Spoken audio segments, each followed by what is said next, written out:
자, 오늘 말씀 제목입니다. 우리 한번 같이 읽어보겠습니다. 시작. 부활신앙으로 살자. 오늘 부활신앙으로 살자라는 제목으로 하나님 말씀 선포하도록 하겠습니다. 여러분, 초대교회의 신앙이 어떤 신앙이었을까요? 이 질문을 먼저 좀 드려보고 싶습니다. 초대교회의 신앙은 어떤 신앙이었을까? 초대교회 당시에 순교자들의 이야기를 보면 우리가 참 배울 것들이 많이 있죠.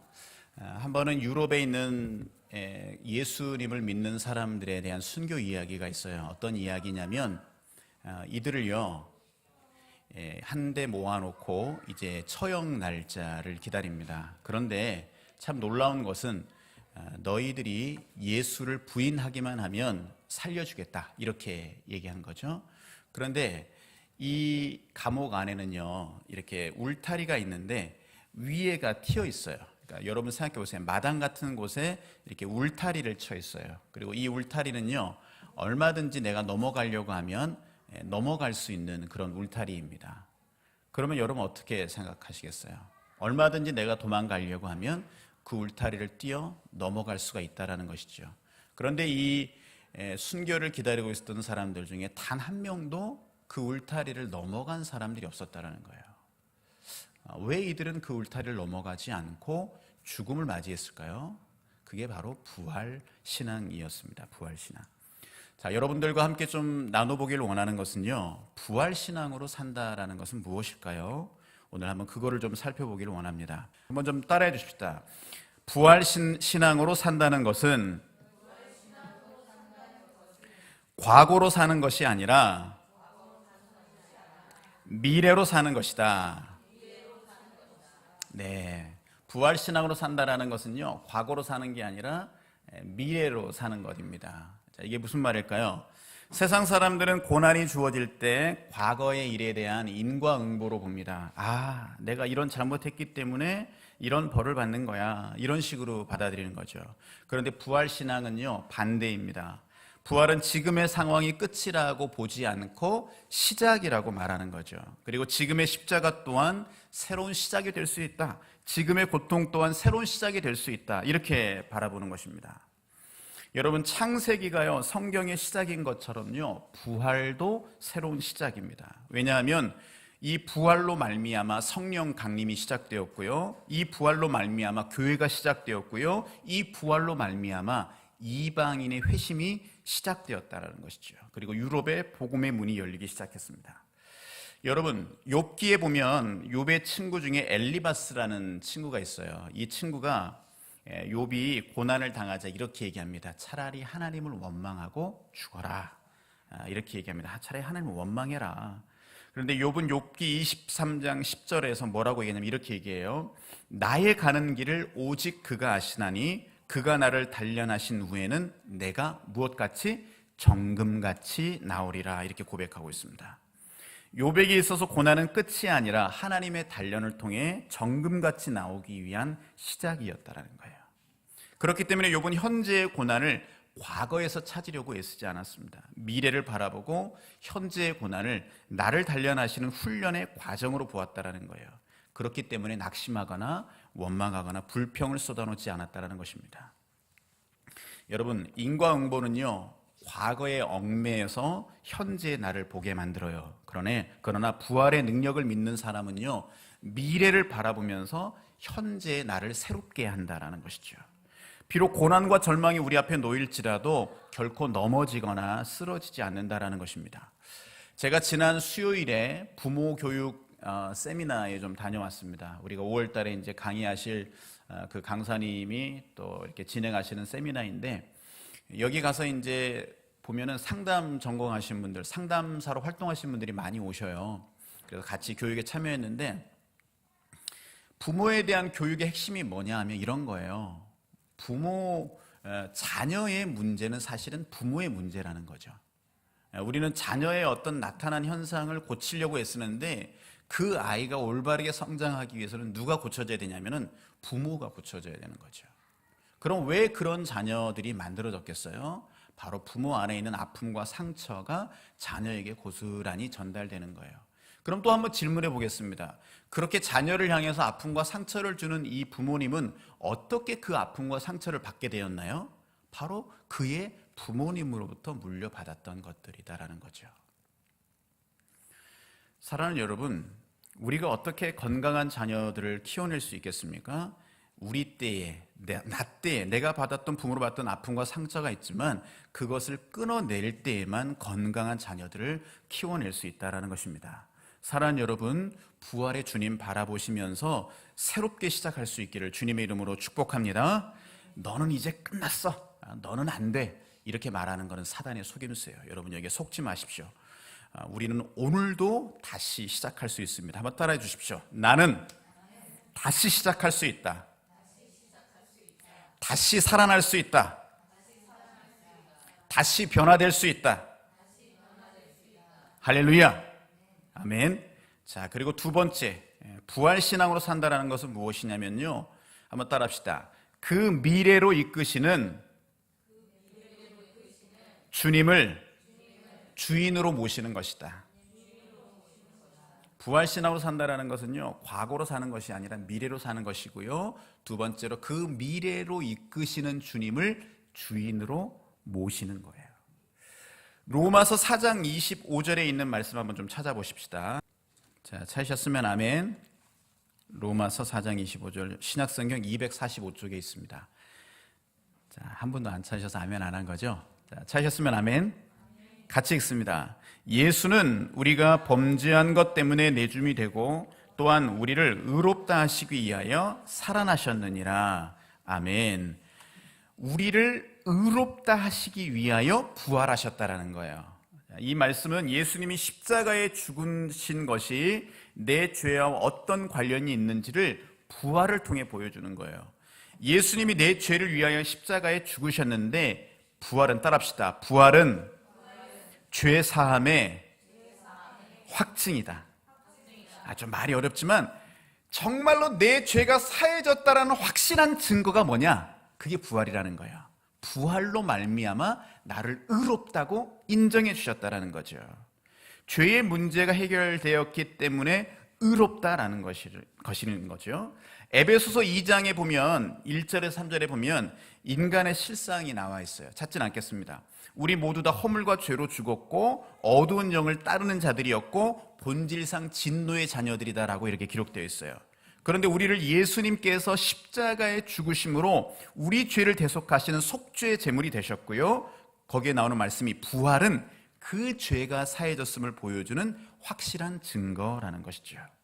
자, 우리가 말씀 한 절 더 찾아보면 이해가 더 잘 될 거예요. 로마서 14장 9절 한번 찾아봅시다. 뒤로 조금 넘기셔가지고요, 로마서 14장 9절입니다. 로마서 14장 9절 찾으셨으면 아멘. 같이 읽습니다. 이를 위하여 그리스도께서 죽었다가 다시 살아나셨으니 곧 죽은 자와 산 자의 주가 되려 하심이라. 아멘. 자, 여기 말씀을 좀 유심히 보여야 되는데, 이를 위하여라는 것은 무슨 말일까요? 그 앞에 있는 내용을 받는 거예요. 자, 그 앞에 있는 말씀도 한번 8절 읽겠습니다. 우리가 살아도 주를 위하여 살고 죽어도 주를 위하여 죽나니 그러므로 사나 죽으나 우리가 주의 것이로다. 아멘. 자, 여기서 이를 위하여라는 말을 설명해 보면 이런 거예요. 우리가 사나 죽으나 주의 것이 되기 위하여, 이렇게 연결시켜 볼 수 있는 거죠. 여러분 한 사람 한 사람이 살아있으나 죽어있으나 주님의 것, 주님의 소유가 되기 위해서 예수님께서 십자가에 죽으셨다가 부활하셨다. 그리고 다시 한번 설명해 주고 있죠. 죽은 자와 산 자의 주가 되시기 위함이다, 이렇게 말씀해 주고 있어요. 예수님의 부활하심으로 모든 자에게 자신이 하나님이심을, 그리고 우리 인생의 주님이심을 나타내 보여주셨다라는 거예요. 자, 그런데 요한복음 16장 9절은 뭐라고 얘기하냐면 이렇게 얘기하고 있어요. 죄에 대하여라 함은 그들이 나를 믿지 아니하니요. 자, 이 구절만 보면 어떻게 해석할 수 있냐면 예수님을 믿지 않는 것이 뭐라고요? 죄라는 거예요. 예수님을 우리 인생의 주로 모시지 않는 게 뭐라고요? 죄라고요. 여러분, 창세기 3장에 보면 죄의 기원에 대해서 나와 있습니다. 그런데 이 죄의 핵심이 뭔 줄 아세요? 창세기 3장에서 얘기하는 죄의 핵심이 뭔 줄 아세요? 그게 뭐냐면 주인이 바뀐 거예요. 하나님의 피조물로 살아가는 인간 아담과 하와가 하나님을 주인으로 섬기다가 그 죄로 선악과를 따먹는 사건으로 말미암아 그 인생의 주인이 누가 된 거예요? 자신이 된 거예요. 이 주인이 바뀐 사건. 그리고 이 주인이 다시금 바뀌는 사건이 뭐냐면 부활이다라는 거예요. 부활로 말미암아 예수 그리스도가 우리의 주가 되신다라는 것입니다. 나의 창조주이시며 전능하신 이가 이 땅에 오셨고요, 자기가 주인 되어 사는 우리의 죄를 용서해 주시기 위해서 십자가에서 죽으셨죠. 그리고 부활하셨기 때문에 그 예수님이 바로 나의 하나님, 나의 주인이신 것이 확증되었다라는 거예요. 이제 그 예수님을 주인으로 모신 사람은 죄와 사망을 이길 수 있게 된다는 거예요. 오늘 읽었던 이 본문의 말씀, 우리 본문의 말씀 다시 한번 돌아가 보실까요? 자, 고린도전서 15장으로 한번 가보시겠습니다. 15장 55절에 있는 말씀. 자, 고린도전서 15장 55절 같이 읽습니다. 시작. 사망아, 너의 승리가 어디 있느냐? 사망아, 내가 쏘는 것이 어디 있느냐? 더 이상 이 사망 가운데 우리가 살지 않는 것은 예수 그리스도가 나의 주이시기 때문에 그래요. 57절이 이것을 설명해 주고 있죠. 57절 말씀 같이 읽습니다. 시작. 우리 주 예수 그리스도로 말미암아 우리에게 승리를 주시는 하나님께 감사하노니. 아멘. 예수 그리스도가 나의 주이시기 때문에 더 이상 우리가 사망의 종노릇할 필요가 없다라는 것입니다. 사랑하는 여러분, 예수님의 부활 이 하나만 붙잡으면요 모든 것이 풀려나요. 그분이 부활하셨기 때문에 산자와 죽은 자의 주인이 될 수 있는 필요 충분 조건을 만족하셨다라는 거죠. 여러분, 토레이 목사님이 있어요. 무디 성경학교 교장을 하셨던 토레이 목사님이 이런 말을 했어요. 제가 한번 읽어드릴게요. 오늘날 성령께서 사람들에게 일깨워 주시는 죄는 하나님께서 우리의 거룩한 주와 그리스도로 삼으신 그분을 믿지 않는 그 무서운 죄이다. 이 불신앙은 모든 죄 중에서 가장 악하고 결정적인 죄이며 견디지 못할 저주를 받을 죄라는 것을 분명히 깨닫게 한다. 그는 과거에 있어서 뉘우치기도 하겠지만 가장 무서운 죄는, 들어보세요, 하나님의 영화로우신 아드님을 배척하였다는 사실을 알게 되고 또한 깨닫게 될 것이다. 우리가 회개해야 되는 근원적인 죄가 무엇이냐면 예수님, 부활의 예수님을 내 인생의 주로 모시지 않은 것이다라는 거예요. 자, 여러분에게 한번 질문해 보겠습니다. 여러분, 사랑하는 여러분, 여러분의 주인은 누구십니까? 네, 한 분 예수님 대답하셨는데, 네. 사랑하는 여러분, 여러분 가정의 주인은 누구십니까? 오늘 아침 안 드시고 오셨죠? 네, 한 번 더 묻겠습니다. 사랑하는 여러분, 여러분이 섬기는 교회의 주인은 누구십니까? 예수님이십니다. 예수님. 이게 명확하셔야 돼요. 이게 명확하지 않으면 내 삶에 문제가 시작됩니다. 사랑하는 여러분, 부활하여 나의 주인 되신 그 예수님 붙들고 그 예수님 앞에 순종할 수 있기를 주님의 이름으로 축복합니다. 자, 이제 한 가지만 더 생각해 보겠습니다. 부활 신앙으로 산다라는 거 세 번째입니다. 따라해 주시죠. 날마다 죽는 것이다. 참 역설적인 이야기 같지만요, 제가 질문해 볼게요. 예수님이 부활하시기 위해서 반드시 거쳐야 되는 과정이 있었어요. 그게 뭐죠? 죽음이다라는 거예요. 아니, 죽지 않는데 어떻게 부활하고 다시 살아납니까? 반드시 죽으셔야 되죠. 마가복음 15장 44절에 45절 보면 그 말씀 가운데 빌라도는 예수님이 정말로 죽었는지를 확인하고 그 예수님의 시체를 요셉에게 주었다고 그렇게 얘기하고 있습니다. 그러니까 예수님이 십자가에 죽으신 것은 명확한 사실이고요, 또한 그분이 명확하게 죽으셨기 때문에 부활하셨다라는 것이죠. 자, 부활의 능력 가운데 살아가는 바울은요, 자신이 날마다 부활의 신비를 체험하는 비결을 알게 되었어요. 그게 뭐냐면 고린도전서 15장 31절에 나와 있는 말씀입니다. 우리 앞쪽으로 조금만 가셔가지고요, 31절 한번 보세요. 오늘 본문 조금 앞으로 가시면 31절이 있죠. 자, 같이 읽겠습니다. 형제들아, 내가 그리스도 예수 우리 주 안에서 가진 바 너희에 대한 나의 자랑을 두고 단언하노니 나는 날마다 죽노라. 아멘. 한 번 더 따라하시죠. 나는 날마다 죽노라. 네, 바울은 다메섹 도상에서 부활의 주님 만났어요. 단 한 번도 보지 못했던 그 주님을 다메섹 도상에서 만났단 말이죠. 그러면서 부활의 신비를 체험한 거예요. 날마다 부활하는 비결을 알게 된 거예요. 그게 뭐예요? 나는 날마다 죽노라. 날마다 죽는 경험이 바울 안에 있을 때 날마다 살아나는 부활의 경험을 바울이 하게 되었다라는 것입니다. 사랑하는 여러분, 내가 그냥 이렇게 육신의 생명 죽으라는 얘기가 아니라 내 혈기, 내 고집, 내 경험, 내 판단, 내 자아가 십자가에 못 박혀 죽어야 된다는 거예요.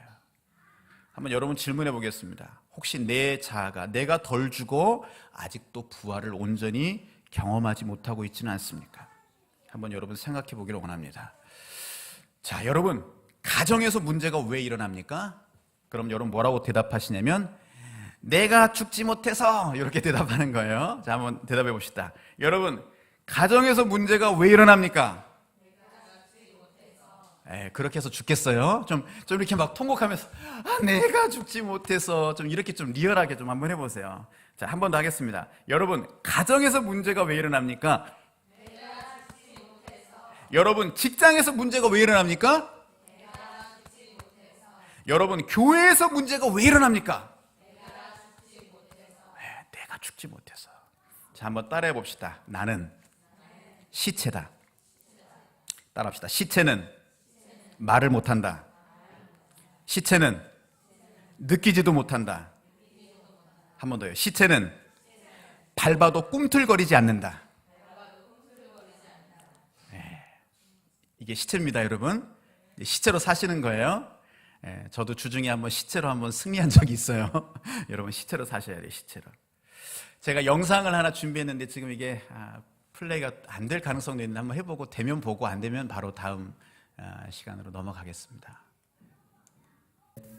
네, 여기까지 보도록 하겠습니다. 자, 우리 이제 말씀 정리하고요, 같이 기도하겠는데요.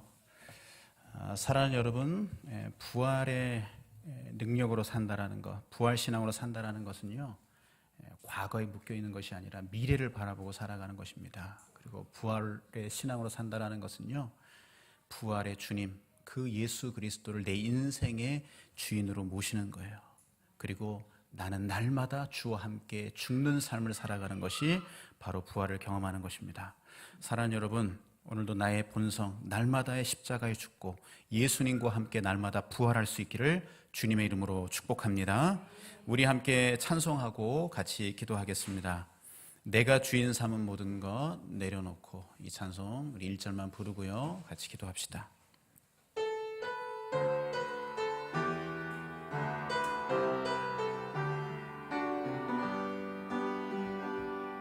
내가 주인 삼은 모든 것 내려놓고 내 주 되신 주 앞에 나가, 내가 사랑했던 모든 것 내려놓고 주님만 사랑해. 주 사랑, 주 사랑,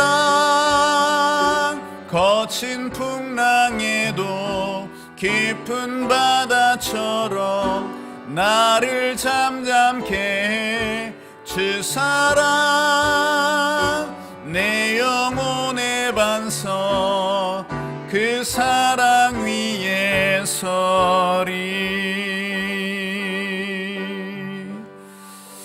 여러분, 우리 함께 한 2, 3분 정도만 기도합시다.